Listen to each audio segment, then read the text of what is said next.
इस कार्यक्रम के पुण्यार्चक श्री विनोद कुमार जैन, मंजू जैन, अजय ऋतु जैन, गुरुग्राम, श्री आदिनाथ दिगंबर जैन मंदिर, भीम गली, विश्वासनगर, दिल्ली 32, श्री पंकज जैन, सारिका जैन, माणिक विहार, दिल्ली, श्री पवन जैन, शशि जैन, रोहित जैन, स्वाति जैन, गुंजन जैन, आर्यन जैन, रघुवरपुरा नंबर 1, गांधीनगर, दिल्ली 31, श्री ब्रिजसेन, सुनीता जैन, शोभित, सृष्टि जैन, निर्ग्रंथ जैन सह परिवार, अर्जुन गली, विश्वासनगर, दिल्ली 92। शांति धारा के लिए संपर्क करें 978-485-7991। किसी भी राशि के लिए कोई आग्रह नहीं है। अति प्राचीन मनोरथपूर्ण मुनि सुव्रतनाथ अधीक्षक क्षेत्र हस्तेड़ा जयपुर से 65 किलोमीटर की दूरी पर सीकर रोड पर स्थित है। यहाँ 880 वर्ष प्राचीन विक्रम संवत 1209 1008 श्री मुनि सुव्रतनाथ भगवान की भव्य प्रतिमा विराजमान है। यह अधीक्षक क्षेत्र प्रवासी समाज द्वारा संचालित है। श्री सागर सविता जैन, ऋषभ विहार, Delhi, Shri Siddhant Jain, Prem Shanti apartment, civil line, Delhi,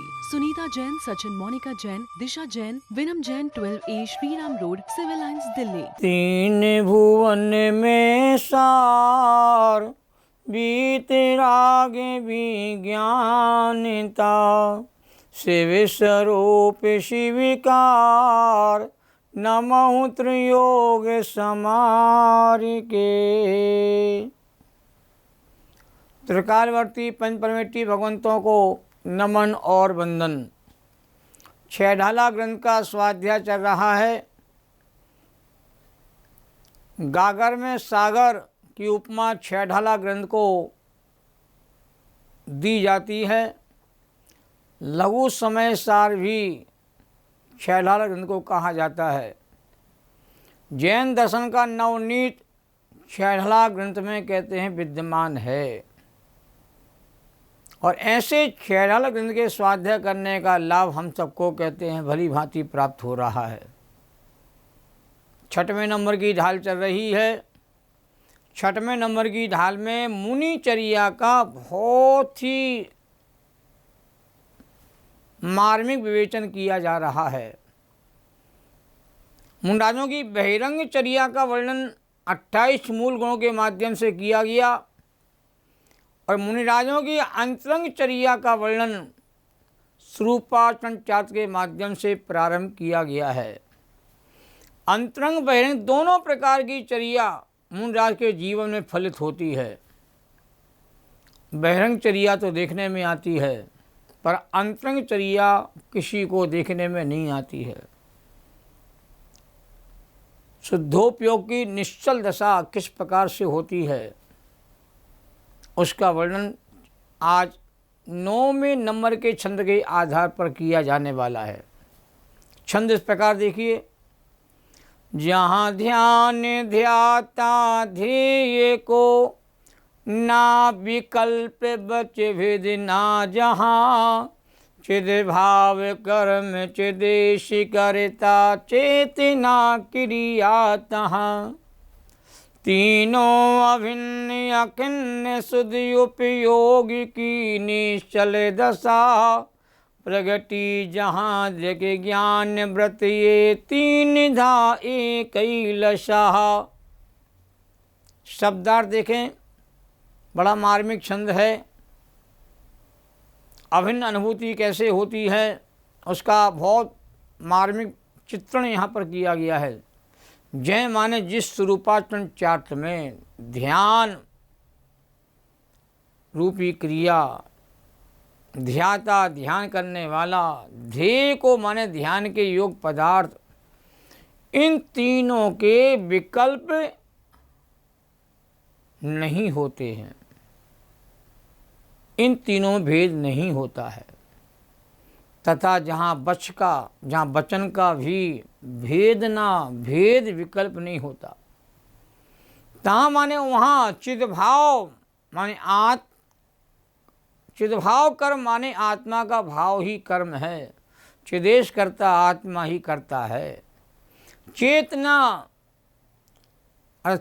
से युक्त आत्मा ही क्रिया माने क्रिया हो जाती है। अतः तीनों कर्ता कर्म क्रिया अभिन्न भेद रहित, एक अखिन्न माने खेद रहित अर्थात परस्पर बाधा रहित हो जाते हैं। शुद्धोपयोग की निश्चल माने अटल, दशा माने अवस्था होती है। और जहाँ जिसमें दृढ़ ज्ञान वृत्त अर्थात सम्यक दर्शन, सम्यक ज्ञान, सम्यक चात, ये तीन था, ये तीनों एक ही माने एक अभेद रूप लसा माने शोभायमान होते हैं। ये शब्दार्थ हुआ। भावार्थ देखिए, बड़ा मार्मिक है। स्वरूपाचरण चात में ध्यान, ध्याता, ध्येय ये तीन विकल्प नहीं होते, अर्थात ध्यान, ध्याता, ध्येय का अंतर नहीं होता। वहाँ वचन का भेद भी नहीं होता। वहाँ तो चेतन भाव ही कर्म, चेतन आत्मा ही कर्ता और चेतन रूप क्रिया होती है। अर्थात कर्म और क्रिया और कर्ता तीनों अभेद और अखंड होते हैं। कर्ता, कर्म, क्रिया तीनों अभेद और अखंड होते हैं, जिससे शुद्धोपयोग की निश्चल दशा, शुद्धोपयोग की निश्चल पर्याय प्रकट होती है। उस पर्याय में सम्यक दर्शन, सम्यक ज्ञान, सम्यक चात ये तीनों एक साथ अभेद रूप में प्रकाशित होते हैं, अर्थात तीनों एक हो जाते हैं। इस छंद में स्वरूपाचरण चात अर्थात शुद्धोपयोग की उत्कृष्ट दशा का मार्मिक कहते हैं विवेचन किया गया है। जो प्रमुख बिंदु इसमें आए छंद में, उनकी चर्चा प्रारंभ करते हैं कि वीतरागी निर्गंध शुद्धोपयोगी मुनियों का उपयोग, क्योंकि यहाँ मुनिराजों की चर्चा चल रही है। मुनिराज की दृष्टि से शुद्धोपयोग का गहन मार्मिक के विवेचन किया जा रहा है।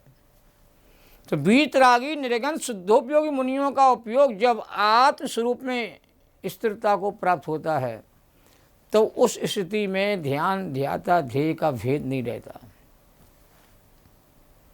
जब अपने उपयोग को स्वरूप में स्थिर करते हैं, तब ये तीनों अभेद में हो जाते, एक में हो जाते हैं।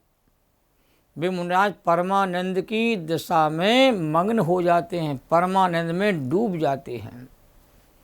जो आनंद में डूब जाता है वो भेद से, विकल्पों से पार हो जाता है और एक अभेद अनुभूति होती है। जैसे खीर का सेवन करने वाला खीर का आनंद विकल्प रहित होकर के लेता है, और खीर में क्या क्या पदार्थ पड़े हुए हैं, दूध है, चावल है, मेवा है, चीनी है, इन सबको भूल जाता है। खीर के समय खीर का आनंद ही लेता है। ऐसे ही ध्यान करने वाला भी आत्मा है। ध्यान की क्रिया आत्मा में ही घटित हो रही है। जिसका ध्यान किया जा रहा है वह भी आत्मा ही है। ये तीनों में एक रूपता हो जाती है, तब ध्यान की कहते सिद्धि जीव को हो जाती है। ध्यान क्या है? चित्त की वृत्ति को सब ओर से रोक करके एक ही विषय में चित्त को एकाग्र करना, स्थिर करना, मग्न करना, यही ध्यान है। ध्याता कौन है? ध्यान करने वाले को ध्याता कहते हैं। ध्येय किसे कहते हैं? जिसका ध्यान किया जाता है उसको ध्येय कहा जाता है। ध्यान का फल क्या है? प्रशस्त ध्यान का फल कहते हैं परंपरा से मोक्ष कहा गया है, और शुक्ल ध्यान का फल कहते साक्षात मोक्ष है, और अप्रशस्त ध्यान का फल कहते हैं त्रिंचादि गति कहा गया है। क्योंकि अप्रशस्त ध्यान संसार का कारण है और प्रशस्त ध्यान मोक्ष का कारण है। आगम ग्रंथों में 4 प्रकार के ध्यान की चर्चा आती है। 8 ध्यान, रौद्र ध्यान, धर्म ध्यान, शुक्ल ध्यान। और 8 ध्यान के 4 भेद होते हैं। रौद्र ध्यान के 4 भेद होते हैं, धर्म ध्यान के 4 भेद होते हैं, और शुक्ल ध्यान के 4 भेद होते हैं। अनिष्ट संयोग, इष्ट वियोग, वेदना और निदान, ये 4 प्रकार का 8 ध्यान कहा गया, खोटा ध्यान कहा गया है। हिंसानंद, मृषानंद, चौर्यानंद और परिग्रहानंद, ये 4 प्रकार का रौद्र ध्यान है। और 8 रौद्र ध्यान का फल संसार ही है। त्रियंचादि गति में भ्रमण करना ही है, नरकादि गति का कारण ही है। और धर्मयुक्त ध्यान को धर्म ध्यान कहते हैं। आज्ञा विचय, अपाय विचय, विपाक विचय और संस्थान विचय, ये 4 प्रकार के भेद धर्म ध्यान के कहे गए हैं। और दूसरी दृष्टि से पदस्थ, पिंडस्थ, रूपस्थ और रूपातीत भी 4 भेद धर्म ध्यान के कहे गए हैं। व्यवहार और निश्चय की दृष्टि से भी 2 भेद हैं कि व्यवहार धर्म ध्यान और निश्चय धर्म ध्यान। पंचम काल में धर्म ध्यान का निषेध नहीं है, शुक्ल ध्यान का निषेध पंचम काल में किया गया है। इस पंचम काल में शुक्ल ध्यान होता तो पंचम काल में जीवों को मोक्ष की प्राप्ति भी नियम से होती। और 4 से 7वें वर्तन वाले जीवों में धर्म ध्यान कहते कहा गया है। और शुद्ध ध्यान को शुक्ल ध्यान कहते हैं। पृथकत्व वितर्क, एकत्व वितर्क, सूक्ष्म क्रिया पाती और विपरीत क्रिया निवृत्ति, ये 4 शुक्ल ध्यान के भेद हैं। बड़ा उत्कृष्ट स्वरूप आगम ग्रंथों में इसका आता है। भले शुक्ल ध्यान किसी को नहीं होता, पर आचार्य ने शुक्ल ध्यान का स्वरूप आगम में वर्णित किया है। पंचम काल में शुक्ल ध्यान नहीं होने पर भी आचार्यों ने शुक्ल ध्यान की विशेष चर्चा तत्वासुत आदि ग्रंथों के माध्यम से की गई है। और शुक्ल ध्यान के बिना मुक्ति नहीं होती।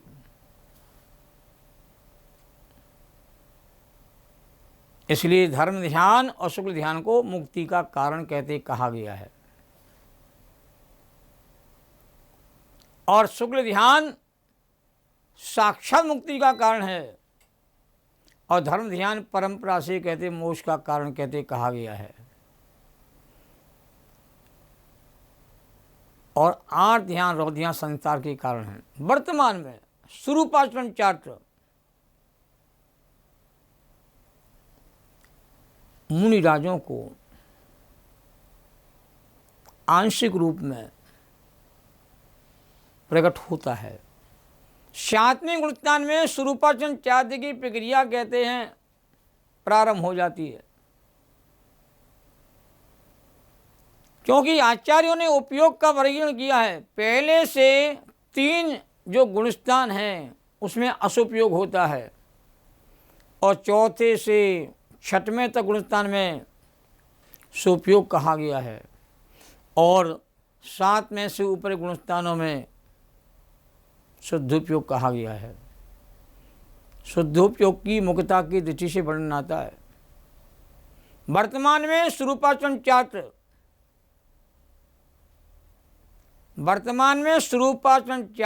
धर्म ध्यान से ही प्रारंभ होकर के 12वें गुणस्थान तक मुनिराजों को होता है।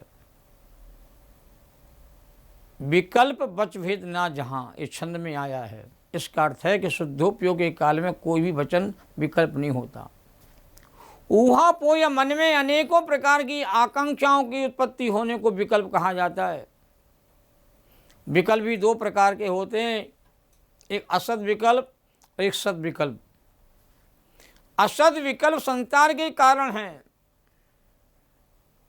और सद विकल्प धर्म ध्यान की ओर ले जाने में कारण है। सद विकल्प ना हो तो निर्विकल्प की प्रक्रिया ही प्रारंभ नहीं हो सकती है। आत्म स्वरूप का यथार्थ चिंतन मनन सत विकल्प है। शुद्ध चेतन स्वरूप की पहचान, महिमा, रुझान ये सत विकल्प ही हैं और सत विकल्प से ही निर्विकल्प होने की विधि आगम में कही गई है। सत विकल्प जब विश्राम को प्राप्त हो जाते हैं, धीरे धीरे शांत हो जाते हैं, तभी निर्विकल्प दशा कहते बनती है। शुद्धात्मा का संवेदन जब तक नहीं हुआ तब तक सद विकल्प ही रहते हैं। शुद्धोपयोग निर्विकल्प दशा में ध्यान ध्याता ध्येय का कोई भेद कहते नहीं रहता। रसगुल्ले के स्वाद लेते समय सब विकल्प छूट जाते हैं, मां रसगुल्ले का स्वाद ही आता है। किसने बनाया, कहाँ खाया जा रहा है, कौन खिला रहा है, किस में रख के खिलाया जा रहा है, कैसे बना है और क्या क्या इसमें वस्तु डाली गई है, इस सारे विकल्प खाने के पहले तो होते हैं, पर स्वाद के काल में एक कोई विकल्प कहते नहीं होते। यदि मावा, चीनी, घी आदि का अलग अलग स्वाद लेंगे तो रसगुल्ले का आनंद नहीं ले पाएंगे। जब हम सब विकल्पों को छोड़ करके एकमात्र रसगुल्ले के स्वाद पर चित्त एकाग्र करेंगे, तब हमें रसगुल्ले का असली स्वाद का आनंद कहते चखने में आएगा, जो वचनातीत है।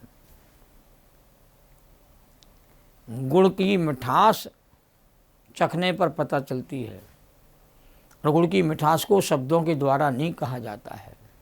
मिश्री की मिठास शब्दों के द्वारा नहीं कही जाती है, वो तो अनुभव के द्वारा इसका भेदन होता है।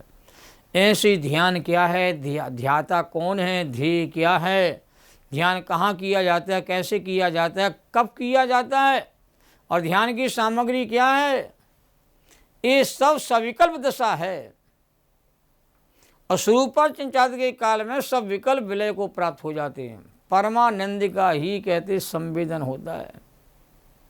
स्वानुभव के काल में चिद्भाव, चिदेश और चेतना क्रिया की एक रूपता प्रकट हो जाती है। तीनों अभिन्न हो जाते हैं। चेतन स्वरूप आत्मा अपने चेतन स्वरूप भाव में चेतना रूप परिवर्तन करता है। आत्मा की चेतन शक्ति में स्वयं ही चेतन आत्मा ही चमक रहा, प्रकाशित हो रहा है। उस समय कर्ता कर्म और क्रिया का विकल्प भी कहते विलय हो गया है, और तीनों भेद रहित, अभेद, खेद रहित, अखिन्न और चिन्ह मात्र रूप भाषित होते हैं। तो उपयोग की निश्चल दशा कहते हैं प्रकट होती है। कि देखो, हमारे दौलत राम कवि ग्रस्त भूमिका में होकर के भी शुद्धोपयोग का कितना उन्हें गहरा ज्ञान था, उस शुद्धोपयोग का कितना मार्मिक वर्णन उन्होंने किया। वह सम्य दर्शन, समय ज्ञान, समय चार, तीनों एक रूप होकर के प्रकाशमान होते हैं। तीनों एक रूपी अनुभव में आते हैं। तीन का भेद मिट जाता है, एक अभेद अखंड आत्मा ही वेदन में अनुभव में आता है। इसी अभेद अनुभूति को ही स्वरूपाचरण चार्ट कहते कहा गया है। इतना सरल शब्द में विवेचन और अन्य जगह आपको मिलेगा ही नहीं। यह ध्यान की चरम अवस्था है, जिसकी पूर्णता केवल ज्ञान के होने पर होती है। और स्वरूपाचरण के धनी महान दिव्य आत्माओं को बारंबार नमन और वंदन, जिन्होंने ऐसी दिशा को प्राप्त किया है। ऐसे सभी निकट भव्य जीवों को, जो मोक्षगामी जीव हैं, जो मोक्ष को प्राप्त करने वाले हैं, उनको नमन करेंगे, वंदन करेंगे, तो हमारी आत्मा में भी उस स्वरूपाचरण की प्राप्ति करने की भावना जगेगी। जब भावना जगेगी, तब भावना किसी भाव में हमारी साकार होगी। अभी शुद्धोपयोग की चर्चा सुनने पर शुद्धोपयोग किसी को हो नहीं जाता है। शुद्धोपयोग की चर्चा को सुनते हुए, समझते हुए, उसके बारे में गहराई से जानते हुए उसका स्वरूप हमारे ज्ञान में स्पष्ट हो जाता है। जब स्वरूप स्पष्ट हो जाता है तो उसकी प्राप्ति का हम पुरुषार्थ अपने भीतर प्रारंभ करते हैं। ऐसा शुद्धोपयोग सब जीवों को शीघ्र प्राप्त हो, इसी भावना के साथ अपनी बात को पूर्ण करता हूँ। जैनम जयतु शासनम।